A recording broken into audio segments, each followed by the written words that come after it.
taking a plane. Okay. I think I will then, just have a quick fly around. Or, no, fuck it, let's take in the Duke. Go a little bit faster.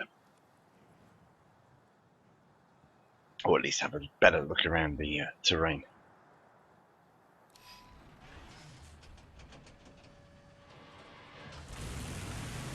Okay, so this is Sinai, or Sinai.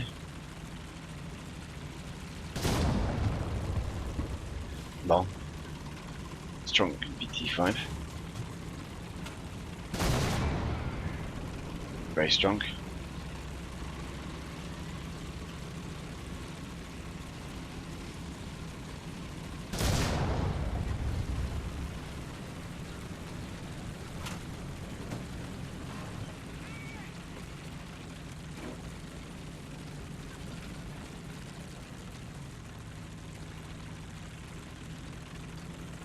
That looks kind of cool, but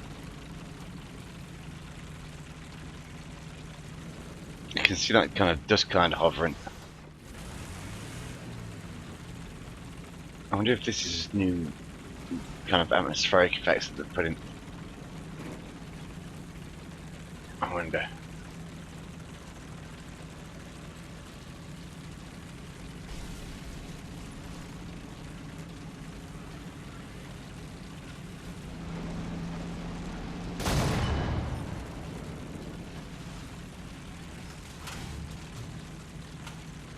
Okay, this is pretty much the middle of the map. There's another oil refinery over there. Or a small one.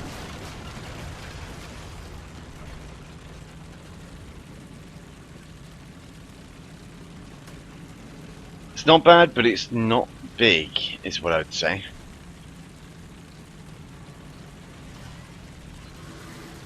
It's not a very large map at all.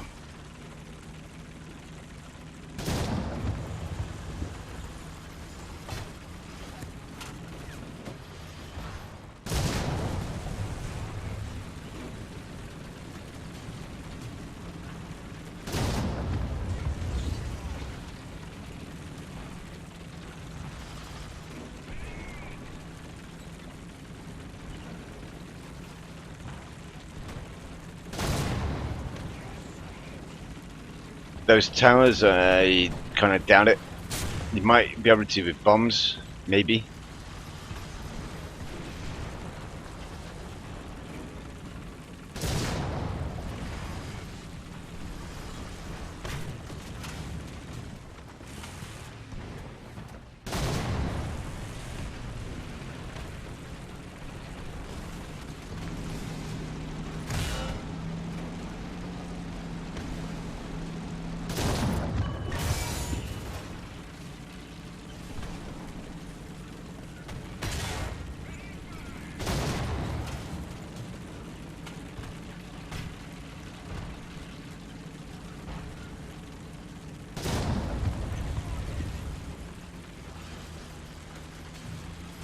The sound seems to be a little bit better on this map, if I'm honest.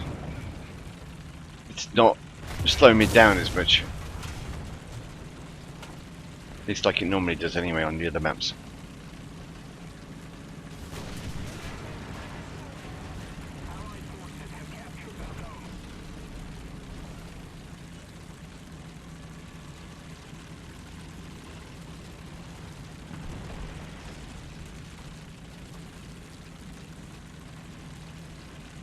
Yes.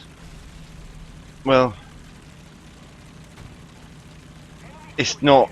I wouldn't say this is anything like original. It looks like it's fairly basic.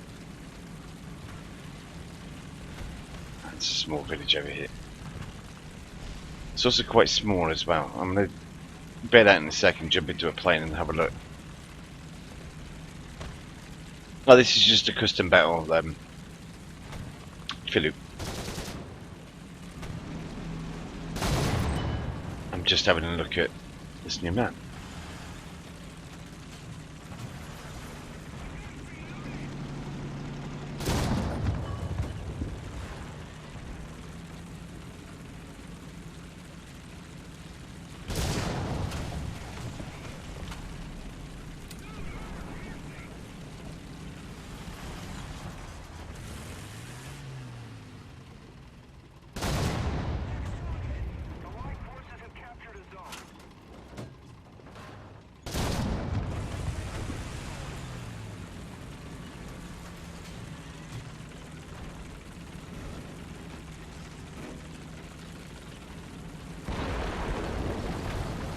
Nice driving, but no.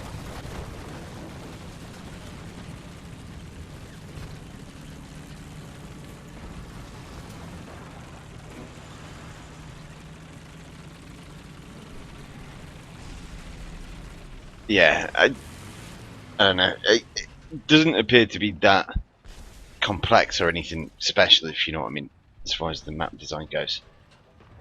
I mean, basically, it's a massive valley surrounded by rocks, so that you can't get out of it. If I just do a flyover with a plane, hopefully you should be able to see. You should be able to destroy most of the buildings. I'm going to try and bomb and rocket a couple now.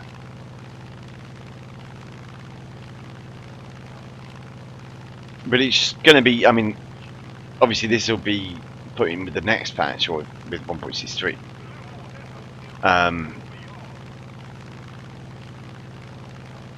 So we'll be able to test it out under kind of combat situations, if you understand me.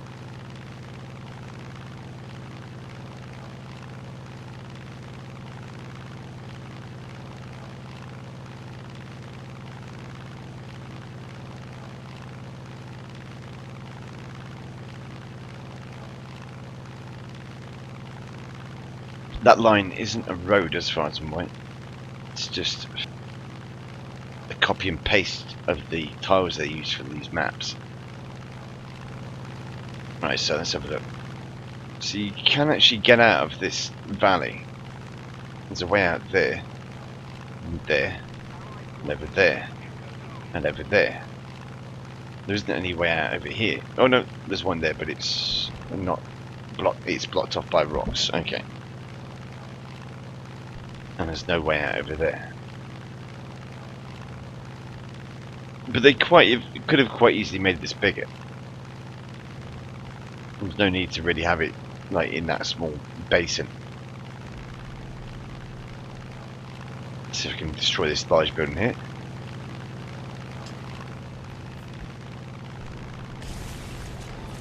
Nope.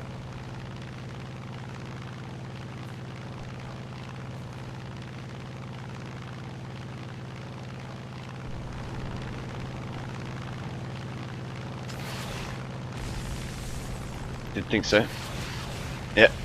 Oh, rockets go straight through them, but planes don't. Oh. Soft landing true.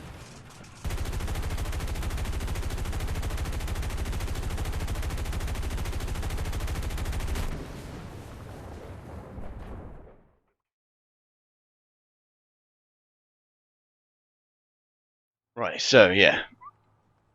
For those who haven't seen it, we've got the Cougar down here.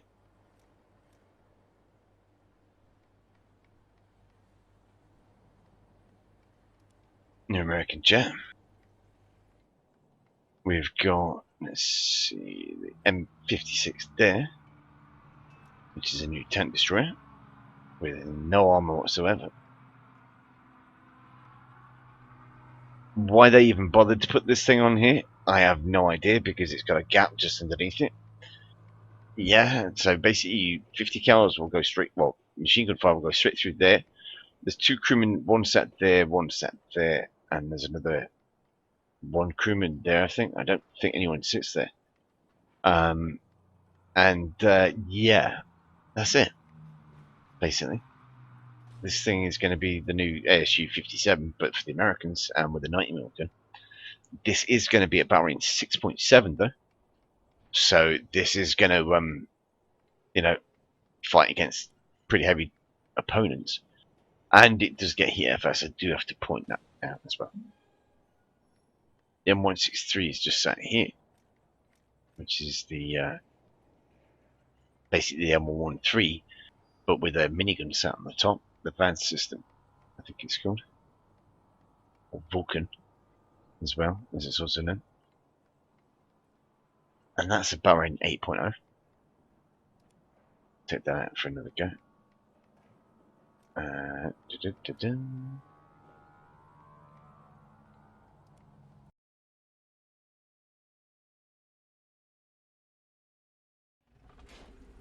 Okay, so yeah, this thing, it's nuts.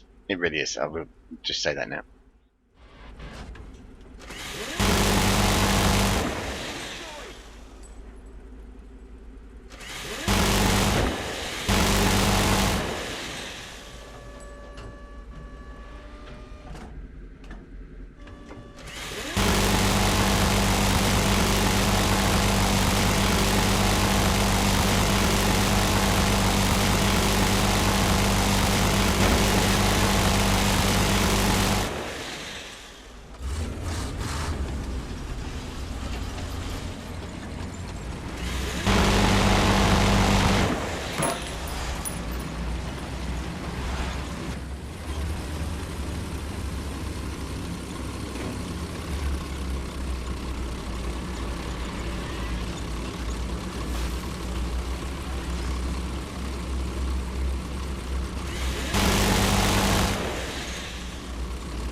Yep, ammo tends to disappear fairly quickly in this thing.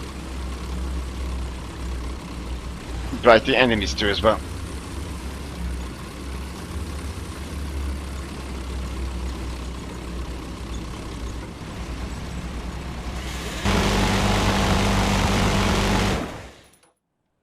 The disappointing thing about the M163 is no APDS. I'll tell you that now.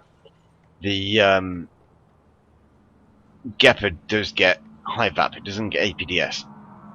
Which, well, high VAP is pretty much the German equivalent, I suppose, of it. Let's just take this out so you can have a quick look at this.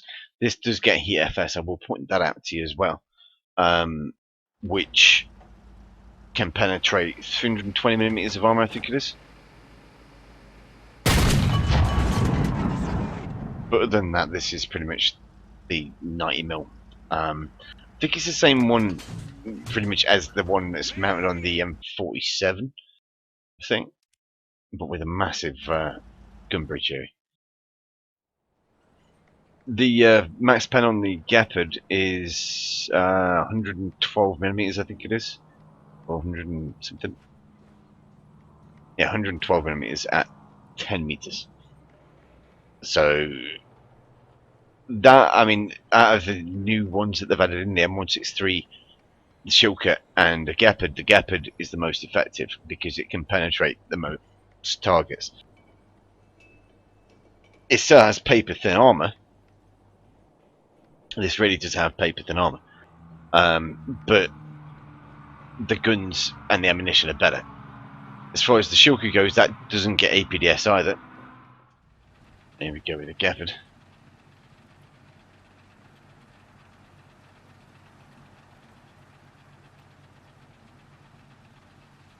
This does look the business, though. I do say the model for it is great.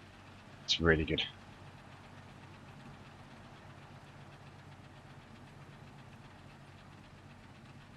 If only I could get a better camera angle.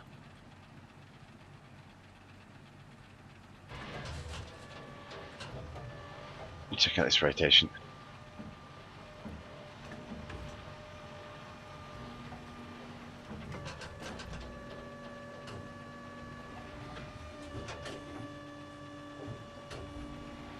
These AA are just going to mess up aircraft in tanks at the top battle range. Lower battle range, yeah, they're not going to be as dangerous, obviously, because they're not in those battle ranges. But I mean, not that AA isn't dangerous at the lower tiers anyway.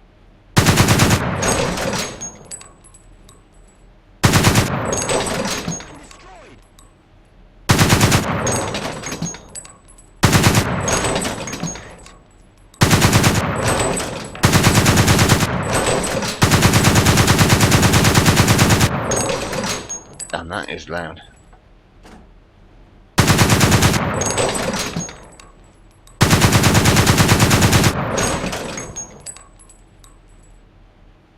Yeah, that's a Gepard. Not a Gepard.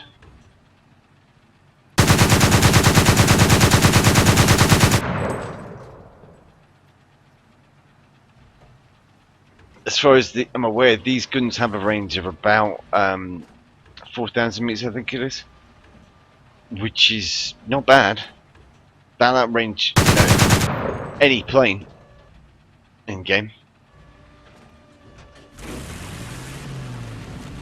as far as the hull goes for this, it's pretty much the Leopard hull.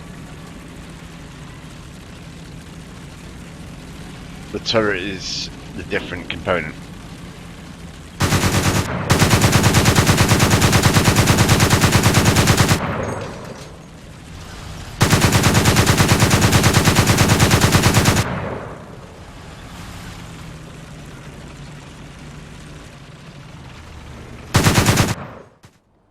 Yeah, I had a quick look at the Cougar earlier.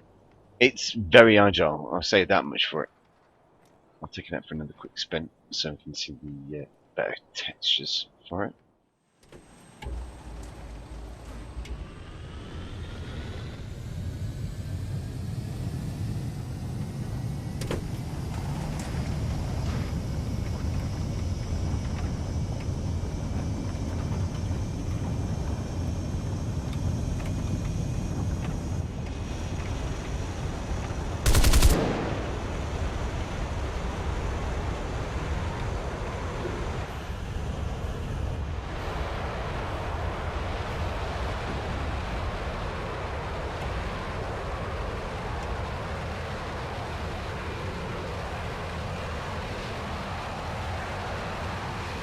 When I took it out earlier on, I just basically took it out and did some low speed, well, relatively low speed turning maneuvers, and it was pretty good, if I'm honest.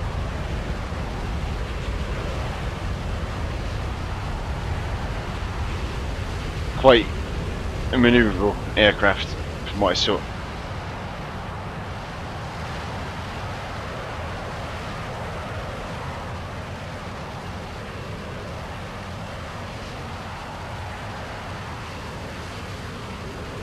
The tail, if you've not seen it, Mister, go and have a look at the Panther, or both of the Panthers. The tail is very reminiscent of those. You should at least be able to see that on those aircraft anyway. This one should be a carrier aircraft, I think. It's got a tail hook, I think, there. Looks like it. So it should be able to land on aircraft carriers.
Wants to go faster. That's a good sign.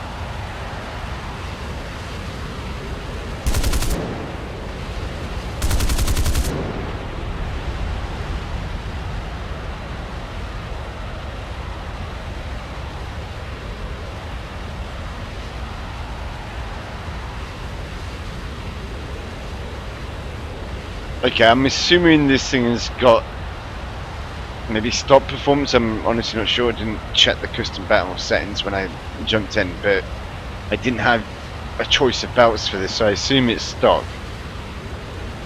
In which case, I would say it's not very quick for a 9.0 aircraft.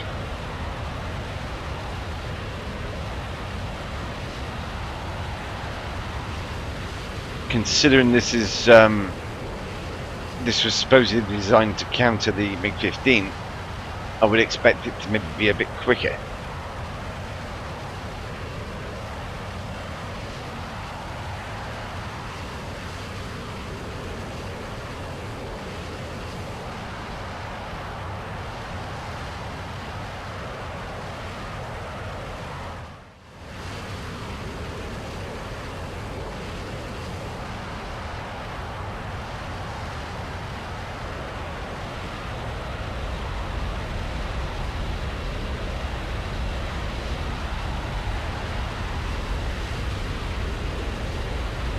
Whoop.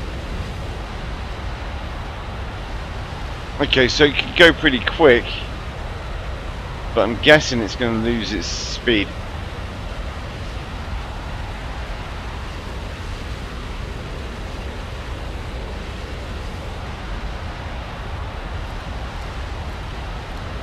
Okay.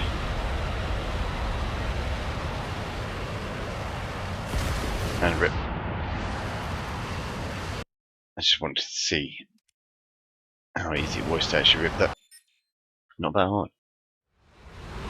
Oh, I knew what I'm going to try and do. I'm going to try and land on that carrot.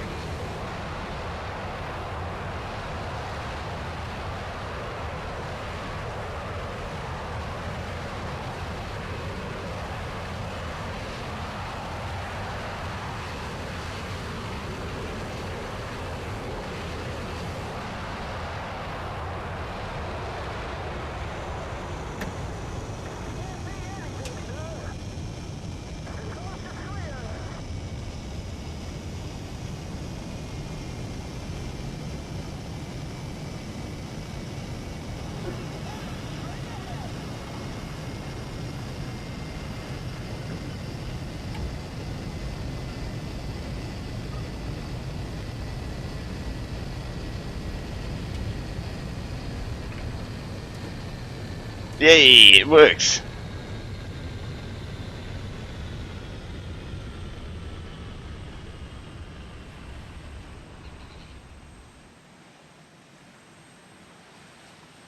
Wait, I'm not getting respawned? Awesome. Well, this is going to be a really short takeoff. Stroke crash.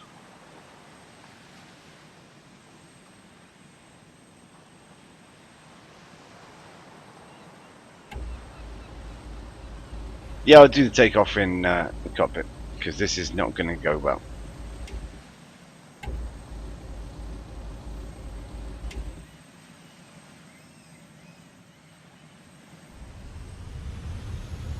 Here we go. You ready? See you later, boys.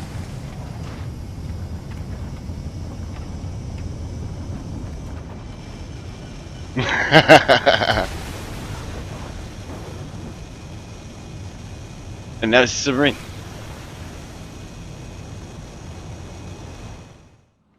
As far as the Cougar goes, sorry, let me just go back to that. Yeah, top speed on that, 640 miles an hour.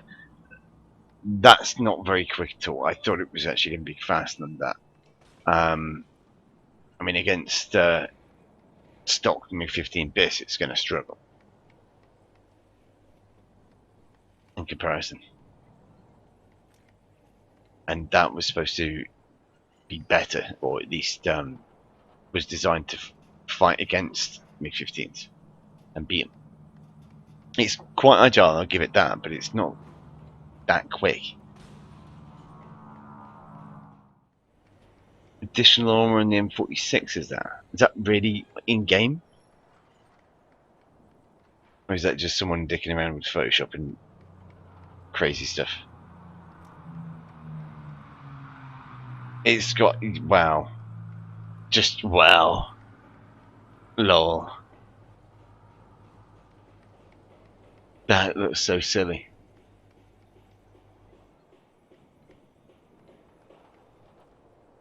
Put a chicken coop on the turret.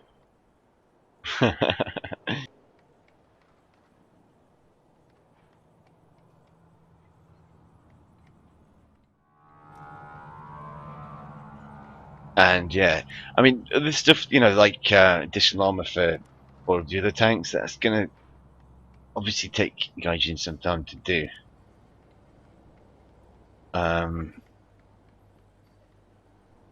Yeah. I mean, obviously it's going to take them less time to do it for the Russian stuff, but everyone else is going to have to get in the queue. I should have another look at the BV as well. 238. There we go. Let's have a quick look at it in the garage. Oh, it's in the water.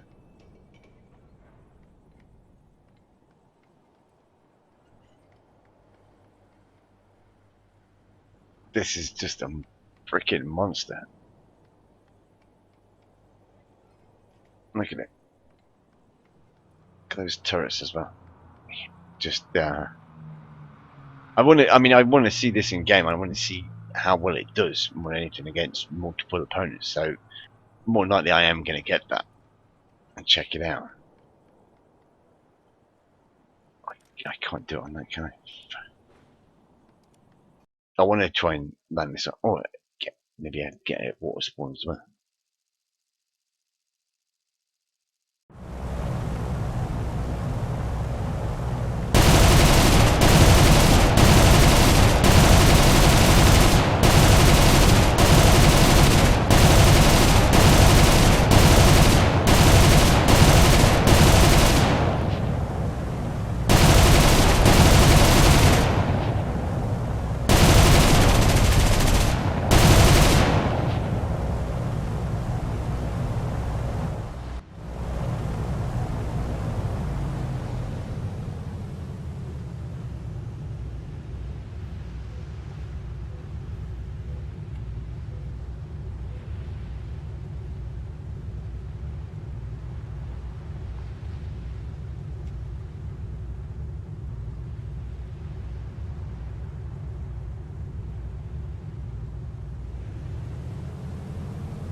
Well, the wings didn't fall off.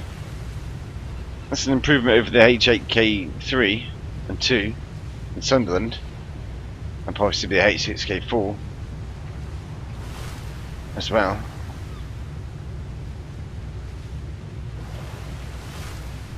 That does surprise me, to be honest. I was kind of expecting one of the wingtips to fall off as soon as they hit the water, because that's what happens in the H8K3. Or is it 4? But either way, yeah. With that aircraft, as soon as you touch it down on water or on an aircraft carrier, the wingtip always falls off. This doesn't have that problem, which is kind of weird.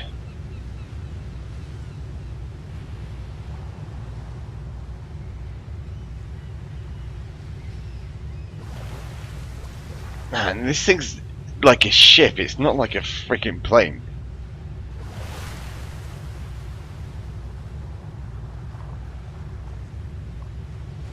Let's see how big it is in comparison to that destroyer. Who will win, the Ram?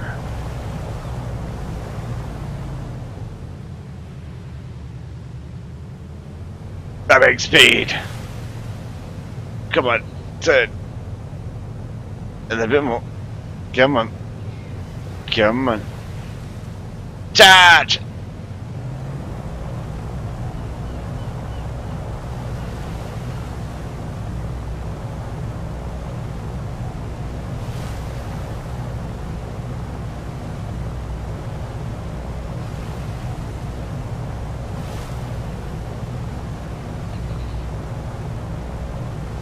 Having speed!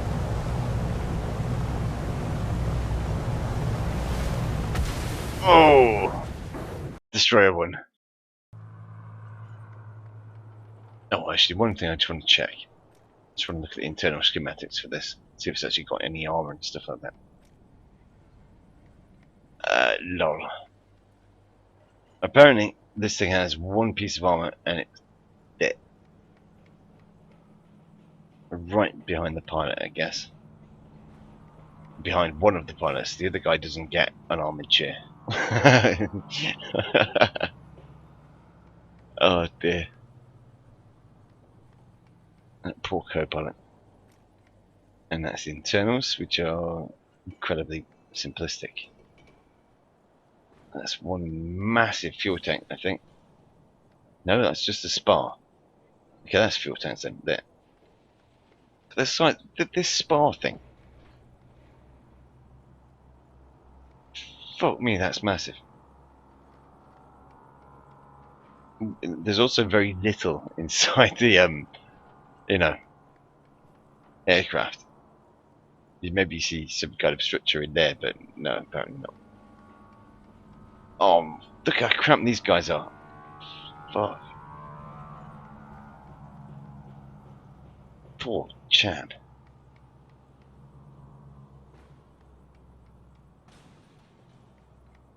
Right, but yeah, that's the BV-238. Don't think there's any other aircraft for the Germans, and the Germans even. As far as tanks goes, I've shown these off earlier on. That's basically a more improved version of that. It gets a single shot launcher, but also it's mouse guided rather than keyboard guided. So in that regard, it's much more like the IT-1. But you can still fire this more effectively, I think, because it's, you know, you just have to show the missile part.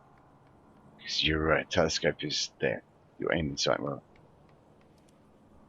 As far as the Leopard goes, yeah, it showed this off as well. This does look the bollocks, if I'm honest, and is going to upset a lot of Russian players of that, I'm pretty sure, when their glorious Russian armor gets destroyed by it, and they can't pen that turret armor, which is quite imposing.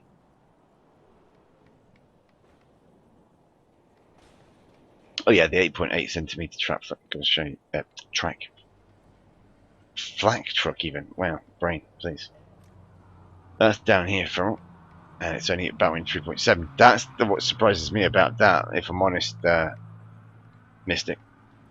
3.7 battle rating, that's kind of crazy. It is classed as a TD, but it does, you know, you can take it with HE rounds, so you can use it in the AA role.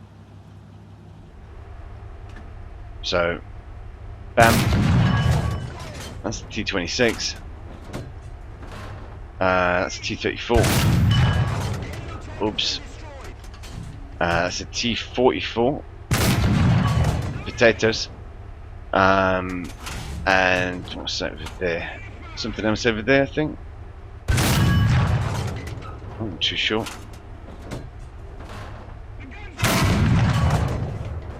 Oh, is there actually one there? Oh, I know there's someone in there. That's a KV2. Am I just shooting at a wreck or something? Yeah, there is something there. It's an IS-4. It might not be able to kill down IS-4. Alright, I will say that. But KV2? Yep. Yeah, this is I mean, it's basically a half track. So, you know, it's you've got half a track and half a track. No. But yeah, this is going to be relatively low tier. It should have pretty good elevation. Because it's an AA mount, really.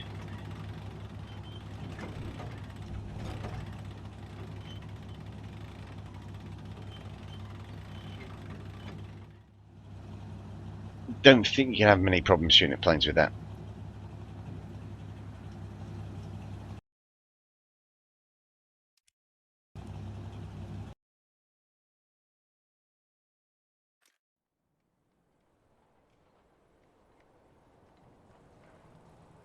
Why should you saying that that should be at 2.7 barrel? No. No, that shouldn't be at 3.7. I was expecting that to be higher, if I'm honest. I was expecting it to be like 4.3 at least.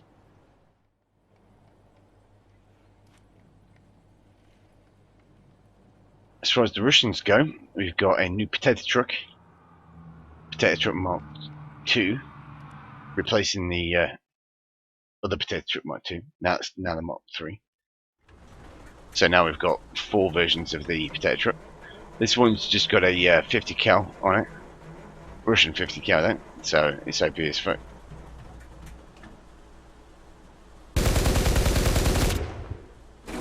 I mean, from this range, that's a Panzer II.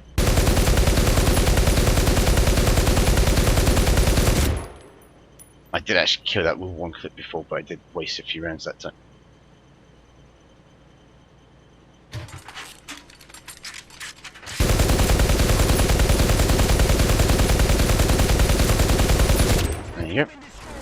Panzer II dead.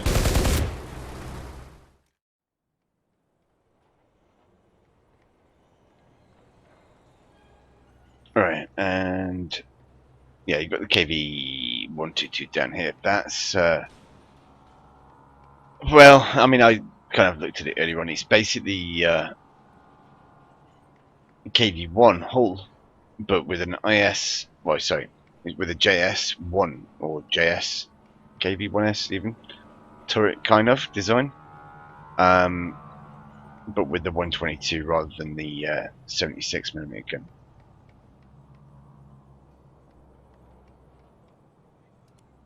I won't bother taking that out because it's basically just, yeah, it's kind of an IS-2, but a little bit worse in certain respects. Actually, it might be better in one respect, think about it. Let me just have a quick look. No, I thought it might have had an extra crew member, but it doesn't. Oh well. Unlucky comrade. Alright, so the Shirka. Shirka is the other SPAA that's been dropped in, or being dropped in for the Russians.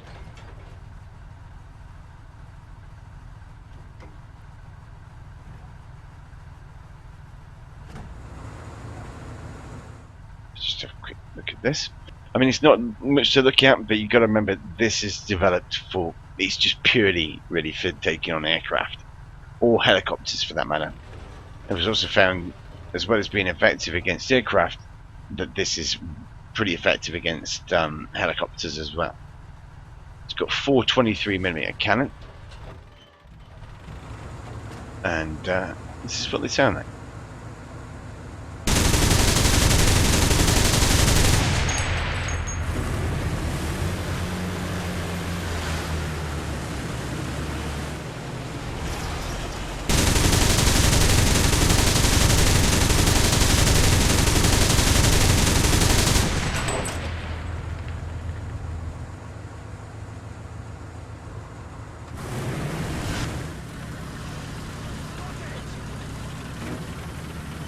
Yeah, pretty much this is going to be the ruination of all aircraft at battle rating 8.0 plus for tanks.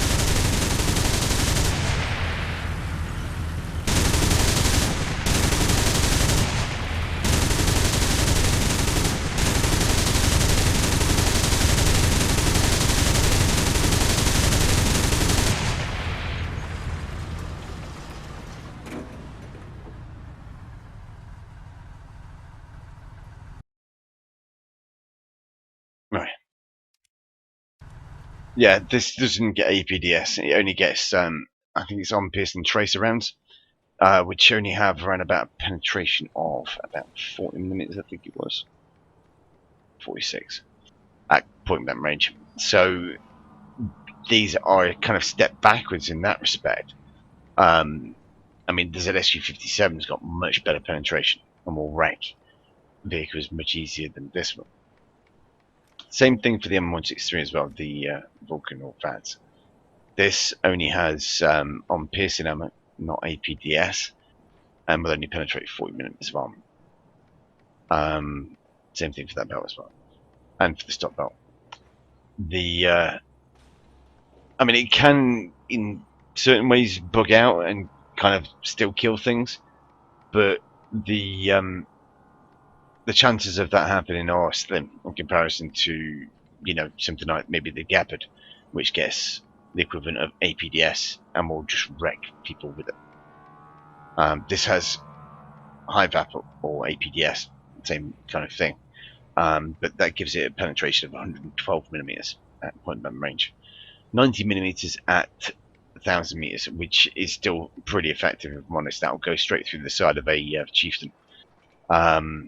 I think it will go straight through the side of most Russian vehicles as well, or at least the MPTs anyway. Yeah. Okay. So yeah, I mean, they're all in trouble at 1,000 meters.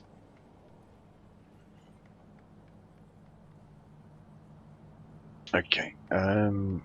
So as far as aircraft goes, I didn't actually check this out earlier on, so I might have a quick look now. But yeah, they've got one new plane, which is the Su-6, which is there. Let's have a quick look. It's going to be stop 190.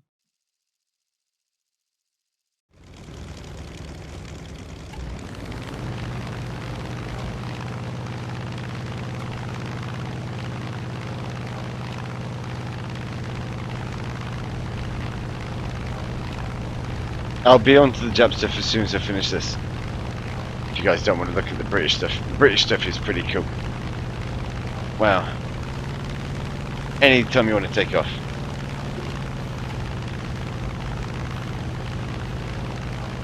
One thing about this plane that I didn't realise before is that you see those two big black sticks sticking out the wings? They're 37mm cannon.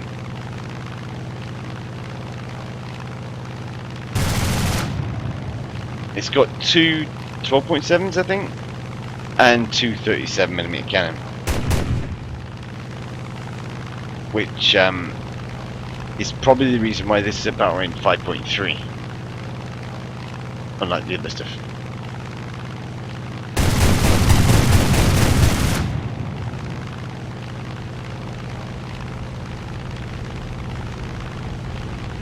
Don't think it's going to be very quick, this thing, but with those two 37mm cannon and the fact that it's not an IL-2,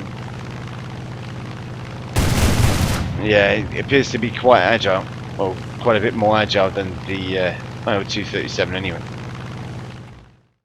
Let's have a look, shall we? Right, I'm not sure what belts the 37s get. I assume it's the same as the other 37mm cannon belts that the Russians get, but we'll have a look. So your air targets, high explosive fragment doing incendiary tracer, and you've got on piercing tracer, 60mm of armor at 10 meters range, 42mm at 500 meters range. That will go through the top armor of a Panther or a Tiger 1. In fact, I think it will go through a Tiger 2 as well, but that is literally at a 90-degree angle, so you'd have to be coming straight down at him. Okay. Alright, back onto the British stuff again.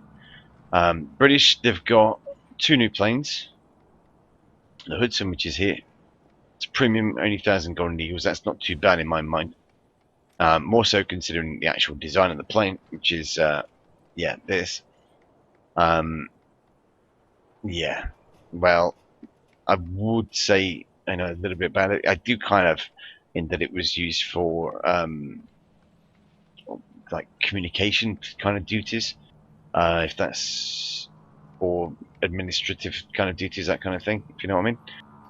As far as the armament goes, it's got 3 MGs in defense, 2 there and 1 there. It's also got 2 7.7 Brownings as well, mounted here, 1 there and 1 there. So it can actually dogfight. It does get ordnance loadout as well.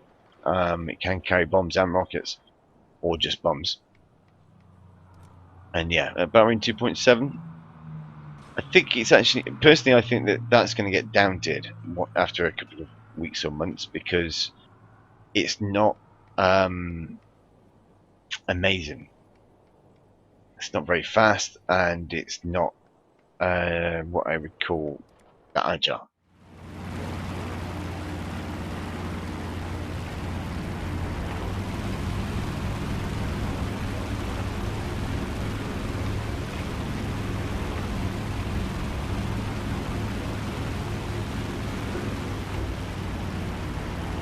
As you can see, not very quick at all.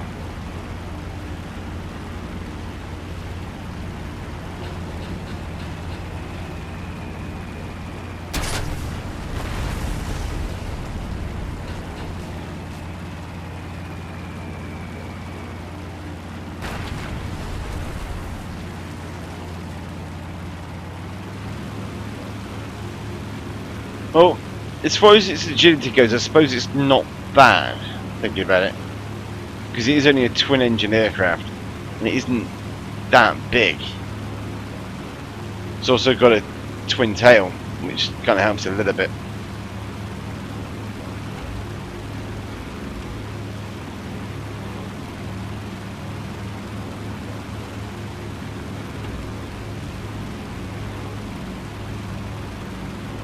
Trying to look at these flaps that they've got here. Wow, they're massive.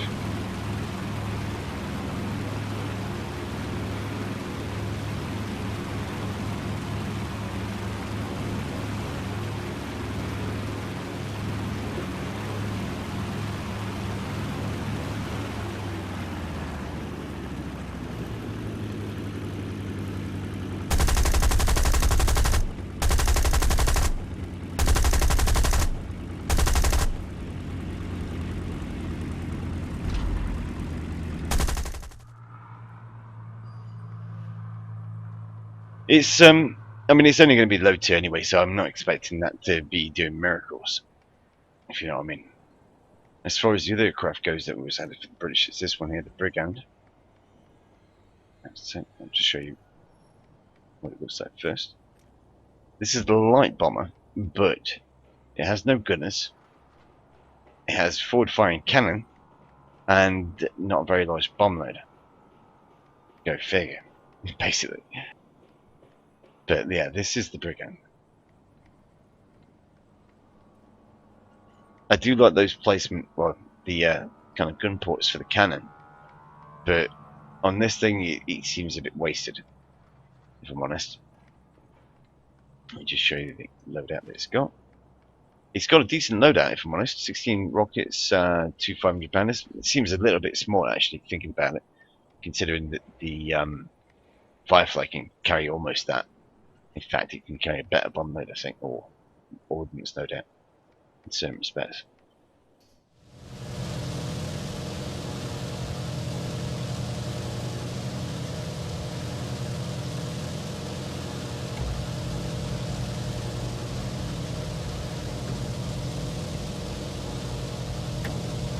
This gets air brakes as well. Lol.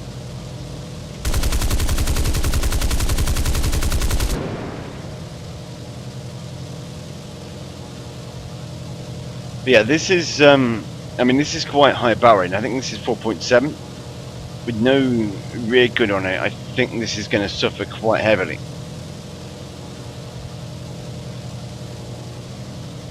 It's kind of hard to get a feel for the aircraft that, you know, just after taking it off. But considering it's a twin-engine, twin-tailed, quite heavy aircraft, I don't think it's going to be that effective in a kind of dogfighting role. It might be semi-effective, you know, for doing head-ons or kind of boom and zooming, but I don't think it'd be that fast for it, if I'm honest.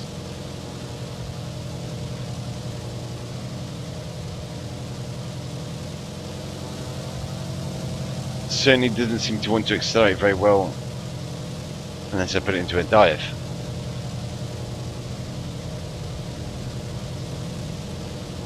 And then it starts losing speed as soon as I put the nose back up. But yeah, I'm gonna have to see what this is like in game, I think.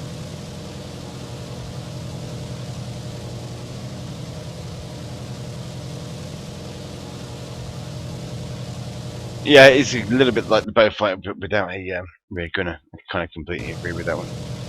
Apart from the weapon loadout, which is a bit different, if you know what I mean. So on to the next bit, the British tanks. Well, down here at Battleway 1.3, we've got the A1E1 Independent. Now, I do have to point out that that is pre-war. Okay, they won't have any information in. But, well, we have some kind of information type thing.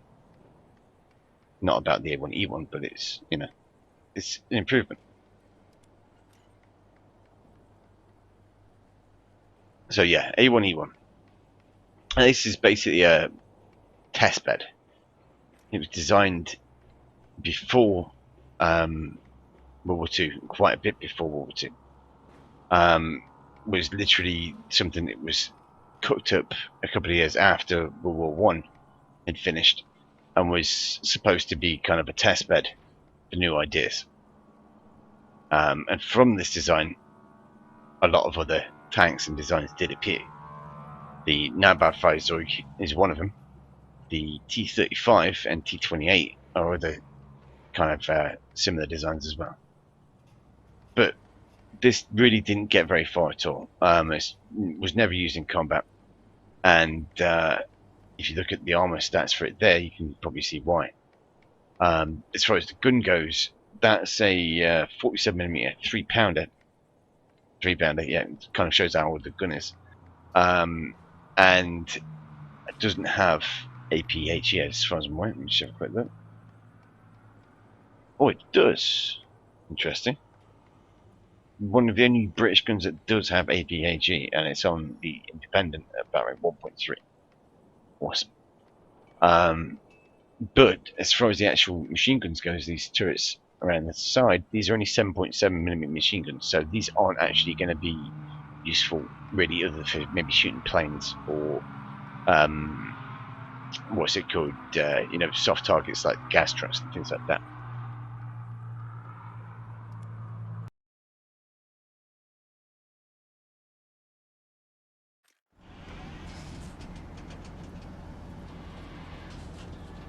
I mean, to be honest, as far as this thing goes, with the barrel rating system, it should really, in my mind, be 1.0. A 1.3 is actually too high because it's rubbish. Any of those tanks at 1.0 to 2.0 to 2.3 will kill this thing with ease.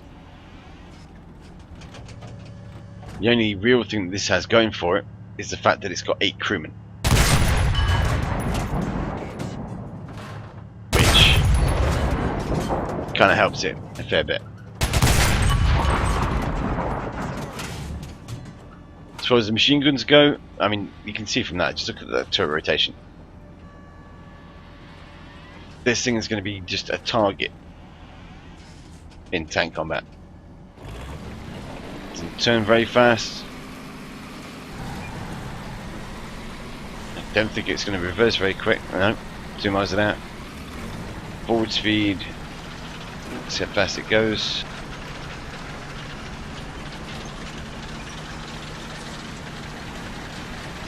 No, it's actually not that slow. Forward speed, at least. It's faster than the T-35, I think. But with turret rotation like that, as soon as you turn, you've got to wait fucking a minute for your turret to turn towards the target.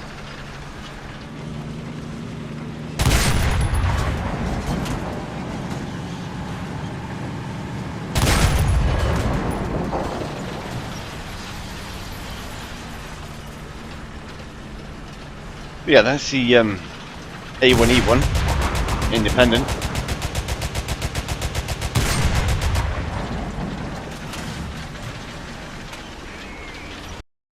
It does have a very low battle rating, it's 1.3, but like I say, with its performance, I would really think that that should be 3.0, no, 1.0. In fact, that should never really fight against 2.0 vehicles because it just doesn't stand a chance. It's literally just after World War One design, you know. It's, you know, the MB, the Zoic is light years ahead of that design. The turret rotation is about the same, but the guns rather on the Zoic are far superior. Anyway, on to the next vehicle, the FE4202. Now, this one, in my mind, shouldn't actually be at that rating, that bar rating. That's just stupid. It's a post-war design vehicle, and was basically the Chieftain prototype. And yeah, it's got a lower battle rating than the Centurion. There is a simple reason for that, and that's because Gaijin have forgotten to give it APDS. Because even though it's the same gun as the one mounted on the Centurion Mark III, it doesn't get APDS. So yeah. In fact, I think it's the same gun as that one as well. 20-pounder? Yeah. So it's the same gun as mounted on Carnarvon and on the Centurion. I think it's also the same one that's mounted on that, the Charioteer. Yet it doesn't get APDS, and all 3 of those vehicles do. That's the reason why that's at 6.0 and not at 7.0 or higher. Right, as far as its actual looks goes, there you go. It is kind of a bit of an odd looking tank. As far as I'm aware, it was the first British design to basically not have a gun manual. If you look there, there is no additional protection over the gun barrel or around the gun barrel as it joins the turret. If you look at virtually every other design from that era, or from World War II at least, they did have a mantlet around the gun. Basically, the reason why the British took it out is because, in theory, a mantlet actually restricts the gun barrel's movement. It means that you can't have as good a gun depression on it, or possibly even elevation as well. And by not having the mantlet in the way, it means that you can have better depression and better elevation. But yeah, this is I have seen this vehicle before. I've seen it in World of Tanks, and in World of Tanks, I think it's one of their really high tier vehicles, like tier 9 or something like that, and it might even be tier 10. Think about it. And in World of Tanks, I think it actually gets HESH rounds. In this game, though, it doesn't get HESH rounds, and it doesn't even get APDS.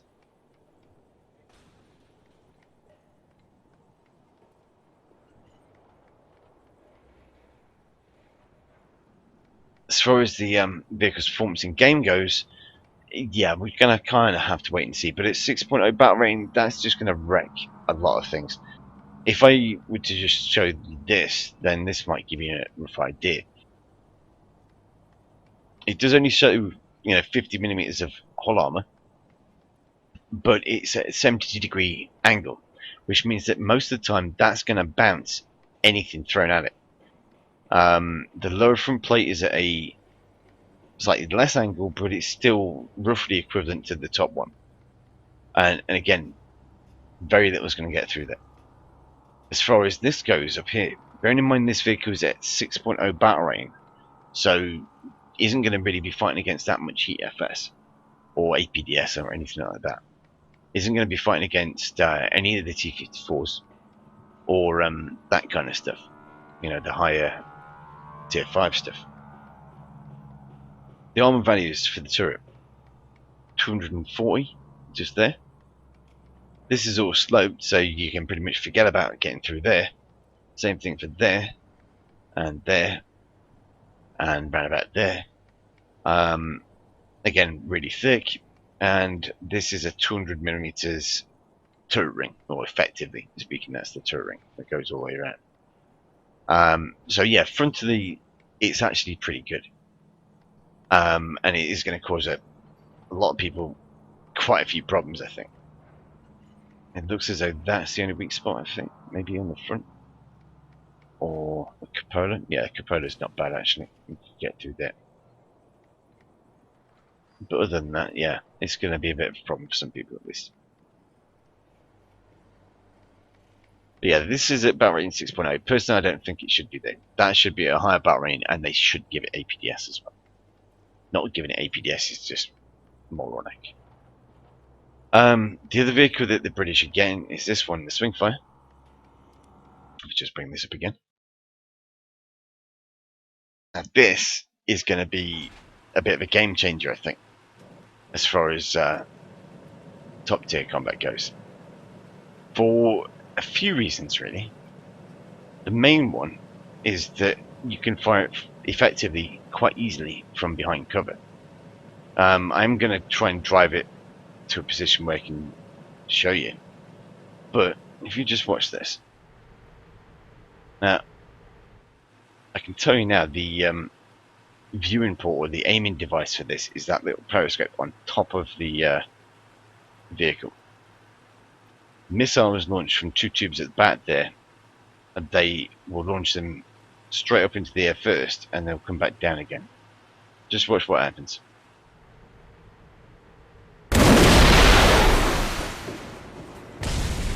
There you go. Take the Panther out, so you can hopefully see it a little bit better now.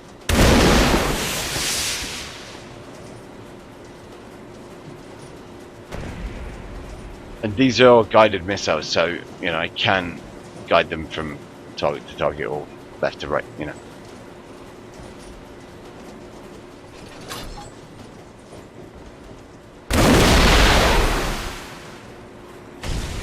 Oops. Sorry, Panther 2.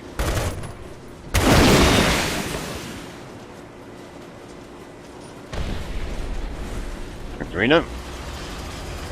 Let me just try and get to a position where I can actually show you what I was on about.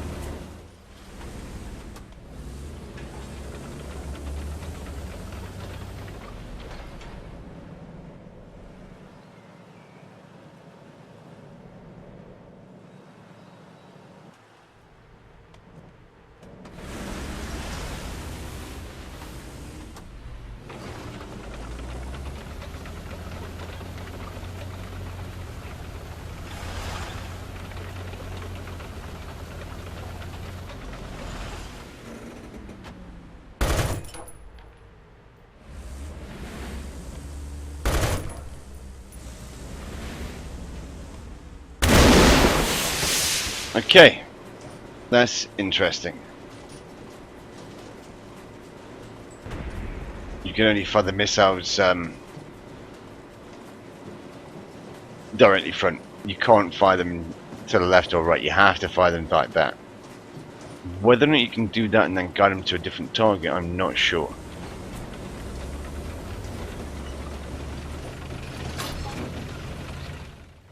What I was trying to basically explain to you though is that this one, well, this as far as the ATGMs goes, you don't have to expose it to enemy fire. More so in comparison to the other vehicles, like the IT-1. The IT-1 has to show, you know, its missile launcher, you know, able to shoot at enemy vehicles. This doesn't have to do that. This can sit behind a bridge and just show the periscope. So, and a sec. There we go, we've got one there.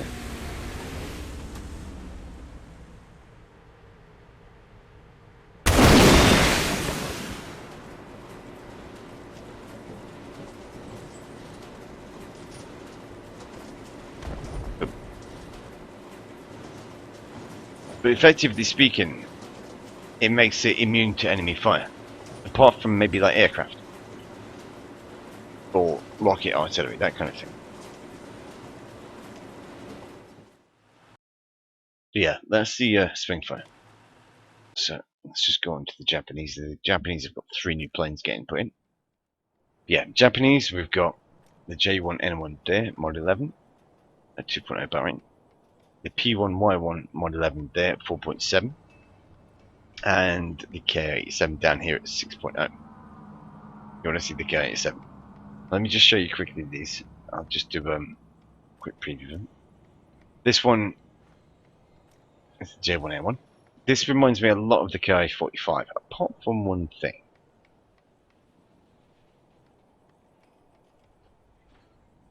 And that is this. The turret's there. That looks cool as fuck. And the only problem being, unfortunately, is that those guns there, it's a twin mount, they're only 7.7 machine guns. Which is a bit of a bummer, unfortunately. But they are remote controlled from that point there. The gunner is sat there, and you've got 2 remote controlled turrets here. Yeah, it can probably engine land as well, looking at it. But yeah, that's the J1N1. It doesn't have any lower armament, just got those turrets there. But that's still pretty cool. That, in my mind, is going to be, you know, getting played quite a bit. At least until I spade it anyway. Alright, the other one down here, P1Y1 Mod 1. This is a twin-engine dive bomber. Personally, I think that this is kind of high on the battle rate side. 4.7 battle rate. Because it's only got 2 defensive turrets. One there and one there. They are 20mm cannon, but it's still only 2 turrets. And the bomb load is pretty pathetic. I'll just show you. It's pretty much the standard Japanese bomb load, you know, it's not anything special at all. So, yeah, I'm not sure what this is doing at battle rate 4.7, if I'm honest. Maybe it is actually pretty quick, and it can outrun most things, but we'll have to wait and see.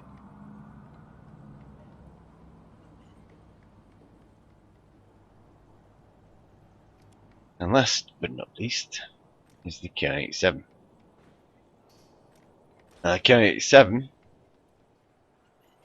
we already know that this is going to be a premium. Unfortunately, since the release of this dev server, we also now know that it's going to be a bundle premium, which means that you'll have to spend real money to get it, and you won't be able to get it with Golden Eagles. You have to, use your credit card or whatever. As far as its performance goes, though, it's kind of a little bit tricky to say, if I'm honest, because I can't really test it out in a combat situation. It is on with two 30mm cannon and two 20mm cannon, 300 rounds for each. Well, for each pair.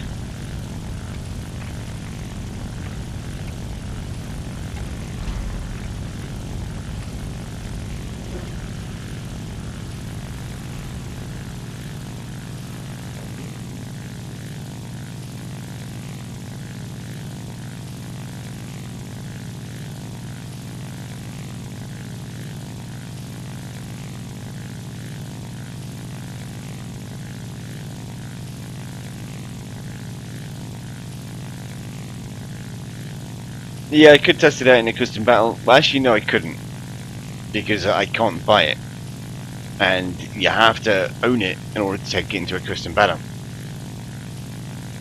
because you've got to put a crew in it. I can take it out for a test flight. I might be able to run it in a test mission kind of situation, but I'd have to customize a user mission basically in order to do that. I'm not sure if I would be able to do that as well.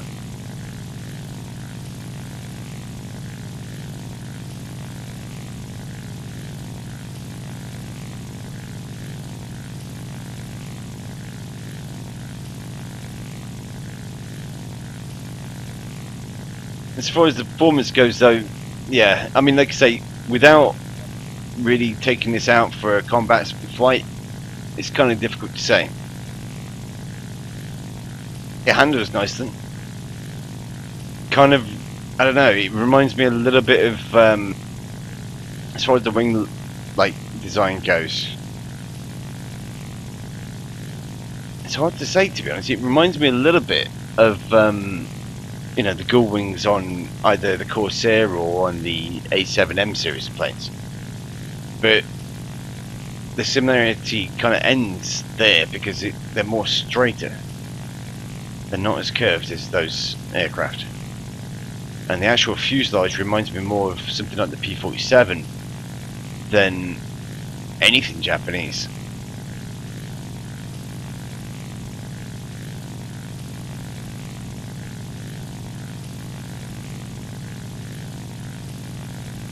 I probably am going to get this, I think.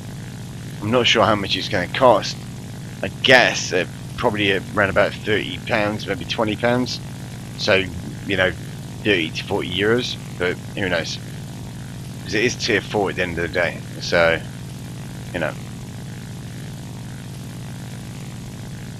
Okay. So, yeah.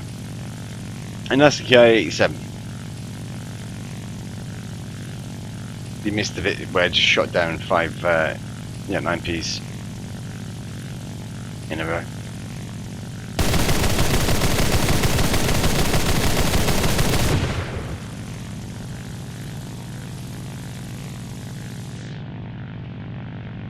It does seem to be a little bit sluggish in comparison to other Japanese aircraft, but this is quite a lot heavier. Even so, it is actually quite agile though. I mean, if I was to compare this to the P-47, this is, yeah, it's a much more agile aircraft.